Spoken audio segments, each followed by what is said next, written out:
Chance goal presence news ഈ മോർണിംഗിലേക്ക് എൻ്റെ എല്ലാ പ്രിയ പ്രേക്ഷകർക്കും സ്വാഗതം. നമുക്കിനി വാർത്തകൾ വിശദമായി നോക്കാം. നേപ്പാൾ മിന്നൽ പ്രളയത്തിൽ മരണസംഖ്യ ഉയരുന്നത് ആശങ്ക പടർത്തുകയാണ്. ഇതുവരെ 392 പേർക്കാണ് ജീവൻ നഷ്ടമായത്. 1500-ലധികം പേരെ ഇപ്പോഴും കണ്ടെത്താനായിട്ടില്ല. അതേസമയം ഹൊട്ടേകോഷി നദിയിൽ വീണ്ടും വെള്ളപ്പൊക്ക മുന്നറിയിപ്പ് നൽകിയിട്ടുണ്ട്. ചൈനീസ് പ്രധാനമന്ത്രി ലീ ക്വിയാങ് മിന്നൽ പ്രളയത്തിൽ ബാധിക്കപ്പെട്ട ടിബറ്റിലെ ഗൈറോങ് ടൗൺഷിപ്പ് സന്ദർശിച്ചു. പ്രദേശത്ത് 1500 പേരെ കാണാതായതായി റിപ്പോർട്ട് ചെയ്തിട്ടുണ്ട്. അതേസമയം ടിബറ്റ് അതിർത്തിയിൽ ചൈന നടത്തുന്ന അനധികൃത നിർമ്മാണങ്ങൾക്കെതിരെ നേപ്പാൾ മാധ്യമ പ്രവർത്തകരുടെ സംഘം രംഗത്തെത്തി.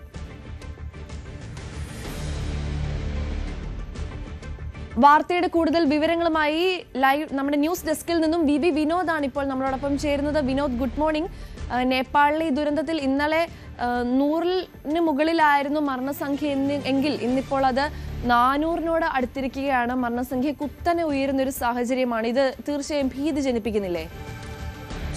ദുരന്തത്തിന്റെ വ്യാപ്തി വല്ലാതെ കൂടുകയാണ്. ഇപ്പോൾ മരണസംഖ്യ 400-നടുത്തേക്ക് എത്തുന്നു. 392 മരണം എന്നത് സ്ഥിരീകരിച്ചിരിക്കുന്നു.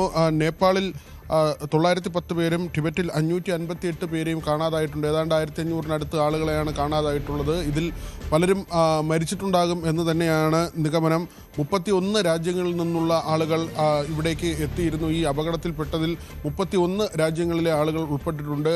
ഇന്ത്യ, ഓസ്ട്രേലിയ, അതോടൊപ്പം തന്നെ ഇറ്റലി, ജർമ്മനി തുടങ്ങി വിവിധ മലേഷ്യ ഉൾപ്പെടെയുള്ള രാജ്യങ്ങളിൽ നിന്നുള്ള ആളുകൾ, ടൂറിസ്റ്റുകൾ, വിനോദസഞ്ചാരികൾ, തീർത്ഥാടകരായി എത്തിയ ആളുകൾ, അങ്ങനെയൊക്കെ തന്നെ ഈ അപകടത്തിൽ ഉൾപ്പെട്ട ആളുകളുടെ എണ്ണം വളരെ കൂടുതലാണ്. ഇന്ത്യയിൽ ഉള്ള ആളുകൾ അവരുടെ നമ്മളിപ്പോൾ ഈ 392 എന്ന ഒരു മരണസംഖ്യ പറയുമ്പോൾ ഈ 1500 പേരിൽ ഏതാണ്ട് ഇനി കണ്ടെത്താനുള്ള 300-ഓളം പേർ അത് ഇന്ത്യക്കാരാണെന്ന കണക്കുകൾ കൂടി പുറത്തു വരുന്നുണ്ട്. കേരളത്തിൽ നിന്ന് 33 പേർ ഇവിടേക്ക് പോയിരുന്നു. ഇവരുമായി ആശയവിനിമയം ഇതുവരെ സാധ്യമായിട്ടില്ല. കഴിഞ്ഞ ദിവസം നോർക്കയുടെ വാർത്താ സമ്മേളനം ഉണ്ടായിരുന്നു. അതിൽ പറഞ്ഞിരുന്നത് ഇവർ സുരക്ഷിതരാണ് എന്നൊരു നിഗമനമാണ്. ഇവരുടെ ബന്ധുക്കളിൽ നിന്ന് ലഭിച്ച വിവരമനുസരിച്ചാണ് നോർക്ക അങ്ങനെ ഒരു വിലയിരുത്തലിലേക്ക് എത്തിയത്. കാരണം ഇവർ അപകടമുണ്ടായ പ്രദേശത്തല്ല, മറ്റിടങ്ങളിലാണുള്ളത്. എന്നാൽ ഈ വാർത്താവിനിമയ സംവിധാനങ്ങൾ തകരാറിലായത് വഴി ഇവരുമായി ബന്ധപ്പെടാൻ കഴിയുന്നില്ല എന്ന ഒരു കണക്കുകൂട്ടലാണ്. ഇവർ സുരക്ഷിതരായിരിക്കുന്നു എന്ന തരത്തിൽ തന്നെയാണ് ഇപ്പോൾ കാര്യങ്ങൾ നോർക്ക വിശദീകരിക്കുന്നത്. അതേസമയം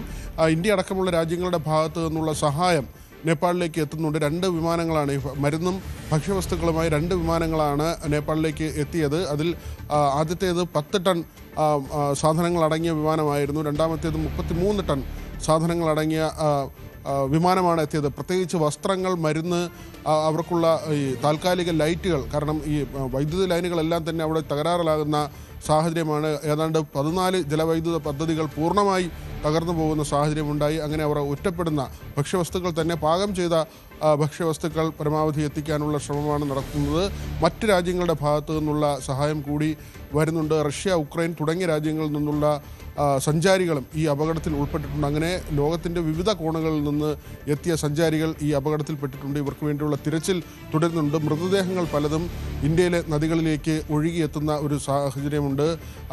പ്രത്യേകിച്ച് ഈ ഘോഷി നദിയിലാണ് വെള്ളപ്പൊക്കമുണ്ടാകുന്നത്, അല്ലെങ്കിൽ ഇങ്ങനെ ഒരു അപകടം സംഭവിക്കുന്നത്. തുടർന്ന് ഇന്ത്യയിലേക്ക് പ്രവേശിക്കുമ്പോൾ അത് തൃശ്ശൂർ എന്ന പേരിലേക്ക് മാറുന്നുണ്ട്. ആ നദിയിൽ തന്നെ വലിയ തോതിൽ ജലനിരപ്പ് ഉയരുന്ന സാഹചര്യം ബീഹാറിലും യു പിയിലും അടക്കം വലിയ ജാഗ്രതാ നിർദ്ദേശം നിലനിൽക്കുന്നുണ്ട്.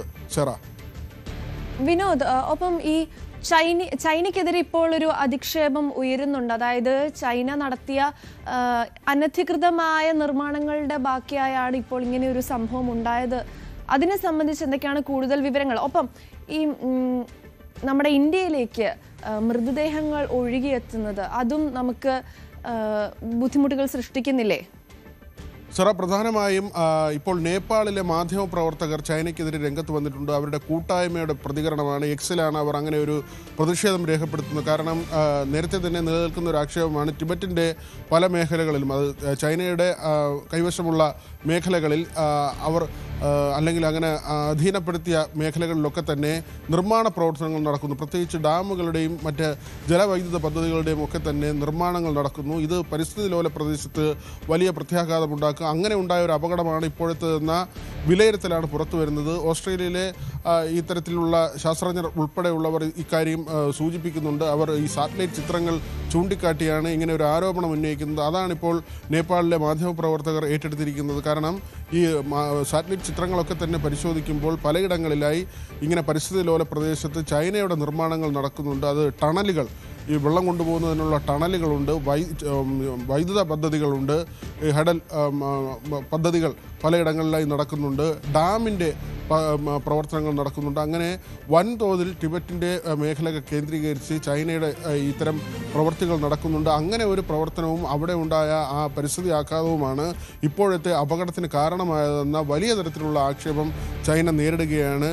ചൈനീസ് പ്രധാനമന്ത്രി ടിബറ്റിൻ്റെ ഈ അപകടമുണ്ടായ മേഖല സന്ദർശിച്ചു. പക്ഷേ ചൈന ഇപ്പോൾ ഇങ്ങനെയുള്ള ആരോപണങ്ങൾ നിഷേധിക്കുകയാണ്. തങ്ങളുടെ പ്രവർത്തനങ്ങളല്ല, സ്വാഭാവികമായി ഉണ്ടായ ഒരു അപകടമാണ്. മാത്രമല്ല, ഇനി ഒരു തടയണ കൂടി പൊട്ടാനുണ്ട് എന്ന മുന്നറിയിപ്പ് കൂടി ചൈനയുടെ ഭാഗത്ത് നിന്ന് വരികയാണ്. ഈ രസുവഗഡി പ്രവിശ്യയിലെ ചൈനയുടെ നിയന്ത്രണത്തിലുള്ള ടിബറ്റൻ പ്രദേശത്താണ് ഈ ആദ്യത്തെ ഈ അപകടം ഉണ്ടായിരിക്കുന്നത്. മറ്റൊരു അപകടം കൂടി ഇതിന് തൊട്ടടുത്ത് തന്നെ ഉണ്ടാകുമെന്ന ഒരു മുന്നറിയിപ്പാണ് ചൈനയുടെ ഭാഗത്തു നിന്നുണ്ടാകുന്നത്. നമ്മൾ ഈ കാര്യങ്ങൾ പരിശോധിച്ചതാണ്. അതായത് സ്വാഭാവികമായി ഉണ്ടാകുന്ന തടയണകളാണ്. കാലങ്ങളായി ജലവും ഐസും കല്ലുമൊക്കെ ഒഴുകി വരുമ്പോൾ അത് തടഞ്ഞു നിൽക്കുകയും ഒരു തടയണയായി രൂപപ്പെടുകയും അതിൽ പിന്നീട് വലിയ തോതിൽ ജലം സംഭരിക്കപ്പെടുകയും ചെയ്യും. പിന്നീട് ഏതെങ്കിലും സാഹചര്യത്തിൽ ഇത് ദുർബലപ്പെടുമ്പോൾ ഈ തടയണ പൊട്ടിയാണ് ഇങ്ങനെ വലിയ തോതിൽ ജലം താഴേക്ക് വരുന്നത്. പ്രത്യേകിച്ച് നമ്മൾ കാണേണ്ടത് ഇപ്പോൾ ഒരു മഴക്കാലമല്ല, എന്നിട്ട് കൂടി വലിയ തോതിൽ ജലം താഴേക്ക് വരികയും ഈ അനവധി ചെറു ഗ്രാമങ്ങൾ, ജനങ്ങൾ തിങ്ങിപ്പാർത്ത ഇടങ്ങൾ, മാർക്കറ്റുകൾ, ഇതെല്ലാം തന്നെ ഒറ്റയടിക്ക് ഒഴുകിപ്പോകുന്ന ഒരു സാഹചര്യമാണ്. ദൃശ്യങ്ങൾ പലതും പേടിപ്പിക്കുന്നതാണ്. കാരണം ജനങ്ങൾ ഓടി മാറാൻ ശ്രമിക്കുമ്പോൾ അതിനുള്ള സമയം കിട്ടാതെ ഒരു നിമിഷം കൊണ്ട് ഈ ജലപ്രളയം അതിങ്ങനെ ആളുകളെ എടുത്തു പോകുന്ന, വീടുകൾ, വലിയ വലിയ കെട്ടിടങ്ങൾ, ഇതെല്ലാം തന്നെ എടുത്തു പോകുന്ന കാഴ്ച. ഇപ്പോഴും മരണം എത്രയെന്ന് സ്ഥിരീകരിക്കാനായിട്ടില്ല. ഷെറ പറയുന്നത് പോലെ തന്നെ മൃതദേഹങ്ങൾ ഒഴുകി വരുന്ന കാഴ്ചയാണ് ഇന്ത്യയിലും ഉള്ളത്. അതുമാത്രമല്ല വിനോദ്, ഇന്ത്യയിൽ ഈ UP, ബീഹാർ പ്രദേശങ്ങളിലൊക്കെ ജലനിരപ്പ് ഉയർന്നുകൊണ്ടിരിക്കുകയാണ്. അത് ഇന്ത്യക്കും ഒരു ആശങ്ക സൃഷ്ടിക്കുന്നില്ലേ? തീർച്ചയായും അങ്ങനെ തന്നെയാണ്. ജാഗ്രതാ നിർദ്ദേശമുണ്ട്. കഴിഞ്ഞ ദിവസങ്ങളിൽ തന്നെ തീരത്തുള്ളവരെ മാറ്റുന്നതിന് വേണ്ടിയുള്ള നടപടികൾ സ്വീകരിച്ചിരുന്നു. പക്ഷേ ഈ ഒരു അപകടം കൊണ്ട് ഇത് അവസാനിക്കില്ല എന്നതാണ് കൂടുതൽ ആശങ്ക ഉണ്ടാക്കുന്നത്. കാരണം ഇനിയൊരു തടയണ കൂടി പൊട്ടിയേക്കാം, അങ്ങനെ അതിനൊരു സാധ്യതയുണ്ടെന്ന് ചൈന പറയുമ്പോൾ അത് വലിയ നെഞ്ചെടുപ്പുണ്ടാക്കുന്ന ഒരു കാര്യം തന്നെയാണ്. പ്രത്യേകിച്ച് നേപ്പാളിനെ സംബന്ധിച്ച് അവരുടെ ഒരു വലിയൊരു വരുമാന മാർഗം ഈ തീർത്ഥാടന ടൂറിസവുമായി ബന്ധപ്പെട്ടുള്ള കാര്യമാണ്. അല്ലെങ്കിൽ ആ സ്ഥലങ്ങൾ കാണാൻ പോകുന്ന സാധാരണ ടൂറിസ്റ്റുകൾ, ഇതുവഴിയാണ് ആ രാജ്യത്തിന് ഏറ്റവും കൂടുതൽ വരുമാനം ലഭിക്കുന്നത്. പക്ഷേ അവരെ സംബന്ധിച്ച് ചൈനയുടെ ഈ നിർമ്മാണ പ്രവർത്തനങ്ങൾ അവരുടെ നിലനിൽപ്പിനെ തന്നെ ഇല്ലാതാക്കുന്ന നിലയിലേക്ക് പോകുന്നു. അങ്ങനെ നേപ്പാൾ തകരുന്നതിനോടൊപ്പം തന്നെയാണ് ഇതിൻ്റെ ബാക്കിയുള്ള ദുരന്തം ഇന്ത്യ കൂടി നേരിടേണ്ടി വരുന്നത്. കാരണം ഇത് ഇങ്ങനെ ഒരു വെള്ളപ്പൊക്കമുണ്ടാകുമ്പോൾ, ഒഴുക്കുണ്ടാകുമ്പോൾ സ്വാഭാവികമായും അത് നമ്മുടെ രാജ്യത്തെ നദികളിലേക്ക് എത്തുന്നുണ്ട്. അത് വടക്ക് കിഴക്കൻ മേഖല അതിനെ വല്ലാതെ ബാധിക്കുന്ന തരത്തിൽ തന്നെയാണ് ഇത്തരമൊരു അപകടങ്ങൾ ഉണ്ടാകുമ്പോൾ ഇന്ത്യ ചെന്ന് വീഴുന്നത്. അതുകൊണ്ട് തന്നെയാണ് ഈ ചൈനയുടെ നിർമ്മാണ പ്രവർത്തനങ്ങൾക്കെതിരെ ഇപ്പോൾ പ്രതിഷേധങ്ങൾ ഉയരുന്നത്. അത് പ്രത്യേകിച്ച് ഇന്ത്യയുടെ ഭാഗത്തു നിന്നല്ല ഇപ്പോൾ ഒരു പ്രതിഷേധം ഉണ്ടായിരിക്കുന്നത്. നേപ്പാളാണ് വലിയ തോതിലുള്ള പ്രതിഷേധം. അവിടുത്തെ മാധ്യമപ്രവർത്തകരാണ് ഇപ്പോൾ ഒരു പ്രതിഷേധം രേഖപ്പെടുത്തിയിട്ടുള്ളത്. അതിന് പുറമെയാണ് ഈ ഓസ്ട്രേലിയയിലെ ശാസ്ത്രജ്ഞർ ഉൾപ്പെടെയുള്ളവർ ഈ സാറ്റലൈറ്റ് ചിത്രങ്ങൾ പുറത്തുവിട്ടുകൊണ്ട് ചൈനയുടെ നിർമ്മാണങ്ങളെ വിമർശിച്ച് രംഗത്തെത്തിയിരിക്കുന്നത്. തീർത്തും പരിസ്ഥിതി ലോല മേഖലകളിൽ ഇങ്ങനെ ഒരു സാമ്പത്തിക താല്പര്യം മുൻനിർത്തിക്കൊണ്ട് ജലവൈദ്യുത പദ്ധതികളും ഡാമും ടണലും ഒക്കെ തന്നെ സ്ഥാപിക്കാനുള്ള ചൈനയുടെ നീക്കങ്ങൾ, അങ്ങനെയുള്ള പ്രവൃത്തികൾ നടക്കുന്നുണ്ട്. അത് തെളിവ് സഹിതം ഇപ്പോൾ ചൂണ്ടിക്കാട്ടപ്പെടുകയാണ്.